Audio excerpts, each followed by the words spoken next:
Good morning, Chris. Ron Brown here. It's Sunday morning. It's just before I have a chat with Huey and we plan out the Tech for Senior agenda for tomorrow. I know that you're going to show my video on receipts, scanning receipts, and I know that you sent me an email with some concerns. I thought I would just drop you a short video on some of my thoughts. You can certainly feel free to use this in your club. I've made it an unlisted video, so you'll need the link to see it. And the reason for that is it's a little rough around the edges. I'm just sitting here having a cup of coffee, throwing out my thoughts, and I don't want it to go out to all my whole YouTube channel. So feel free to use it. And here, these are just my thoughts that I have regarding this. Maybe they're helpful, maybe they're not, but you're free to certainly use this in your presentation. So let me go back to what happened a couple of weeks ago with me. My dryer stopped working. Boom. So I needed a new dryer. So I went to my accounting program and I used Quicken. I typed in dryer and it gave me the 3 dryers in my life that I've owned, told me how long we've owned them, who I bought them for, and how much I paid. That's pretty cool. I mean, you probably guessed what the results were. The dryers last less, they cost more, but it was interesting anyway to see and reinforce that decision. Now, why is that information at the tip of my fingertip? And that is because since Quicken was invented or discovered or built way back when, Gail and I have put all our financial data into the software program. So we spend a good amount of time putting data in, and sometimes we use it like this and we get some information out. But Chris, what you have to remember is, first of all, most people don't keep the receipts. Right? Most people have no interest in keeping receipts. The second thing is very few people actually open their bank statements or credit card statements, and they certainly don't go through a reconcile process that I do and we do with our receipts each month. So really, when we're talking about some of the things you wanted to do in your email that you sent me, such as having them automatically OCR'd, indexed, filed. Sure, I mean, that's all great stuff to do, but for the vast majority of people, just simply saving their receipts for future reference would be a benefit, right? So let's talk a little bit about that, and that was really the goal of the video I made on scanning your receipts. So you've played the video and you can certainly do that. So then the first question comes up is when you scan them or take a picture of them or however you want to do, should you use Google Photos? Great idea. Absolutely no problem with Google Photos. Very easy to use. Everybody has Google Photos on their Android phone. So you can just take a picture of the receipt and boom, it'll go into Google Photos.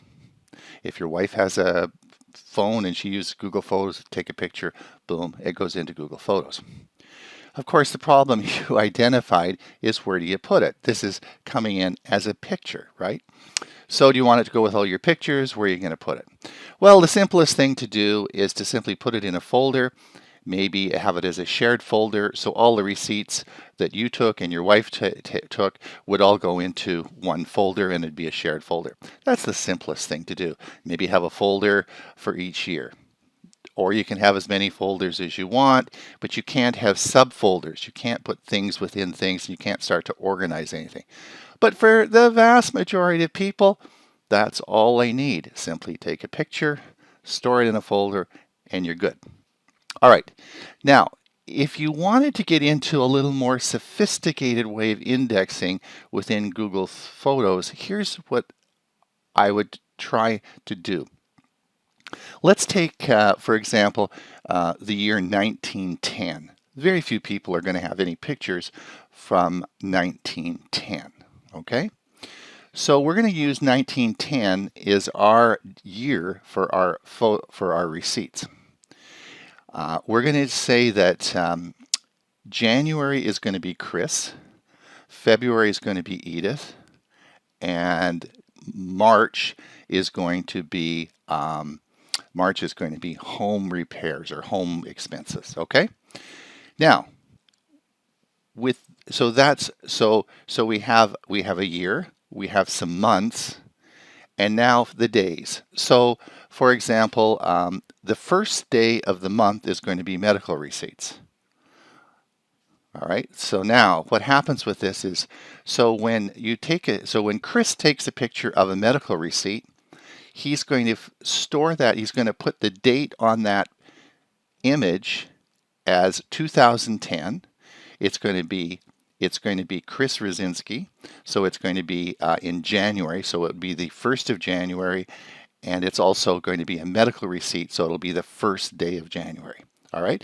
Edith takes a picture of a medical receipt. It's going to be 1910. It will be February, but it'll still be the first day of the month. This way, when you want to find all your medical receipts, Chris, all you have to do is go to 2010, January the 1st. And that's a way in which you can actually build up a fairly complex index, and you can store your receipts. Plus, they're in 1910, so no one's going to be looking there. They'll keep out of all your pictures, and that's an option you have as well. But remember, Google Photos is meant for storing photos, not receipts. So what we're doing is trying to make this work for something it was never intended to. Okay. The next thing is let's go over to Google Drive or wherever you want to store them, which is fine. So you can look at Google Drive, and you have the Google Drive app on your phone. That's a really important part because you can now, as you've probably in my video, it's got widgets and it shows you how to make the widgets with the little icons. And one of the things about Google Drive is you can have subfolders, and you can make this as complicated or as easy as you want. Now, in your video or your letter that you sent me, again, you're trying to make this very complicated, and it's actually very simple. And instead of using the OCR and trying to just say, I want to see all my receipts from Kroger or Fry's from blah, blah, blah.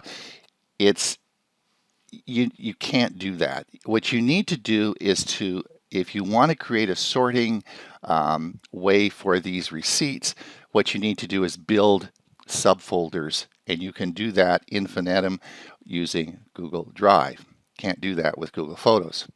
So when you want to find something in Google Drive, you would do it by searching the index and trying to find out what subfolders were there. For example, you could have a folder again for receipts, then you could have a folder for Chris, then under that you would have a folder for medical receipts, and maybe under that you could have a folder for January. So if you want to see your medical receipts in January, then you would just go to that folder. And that's very easy to search and set up. So rather than trying to have a general description on, oh, I just want to put it all in one place and have Google Drive search it all, well, maybe in the future that will be there, but it's not there now. So that's one of the things. Now, when you come back to your phone and you, again, keep this simple, one of the simplest things you can do with the widgets on your phone from Google Drive is simply to make some icons on your phone.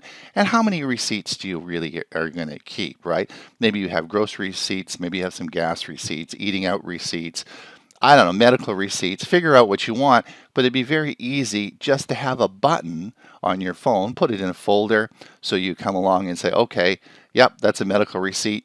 You open the folder up, there's a button there that's for medical receipts. You click that button, it would take a picture of the receipt and it puts it right into the folder in Google Drive. That's the advantage of using the app on your the Google Drive app on your phone. Now, I should also tell you that OneDrive is great. OneDrive, Microsoft's OneDrive, their OneDrive application works equally well. There's even some things I sort of like about OneDrive better than the Google Drive widget. These are the widgets on your Android phone. So those are my thoughts Good luck with your presentation on Monday. Again, try and keep it simple. We're really talking to people. You're talking to the crowd that doesn't keep any receipts. You're talking to a crowd that doesn't reconcile their bank statements or their credit card statements. So how can we make things easier for them to do some simple storage of their receipts? If you want something complex like my dryer scenario, use an accounting software like Quicken and boom, it'll all be there in the future, but it does require a lot of energy and effort to put that information in. So there is some effort that you have to do. Okay, well, it's Ron Brown with Tech for Senior. Chris, I just made this morning, this short little, oh my gosh, I've been talking for 11 minutes. We will hopefully enjoy it, and good luck with your presentation on Monday. Bye now.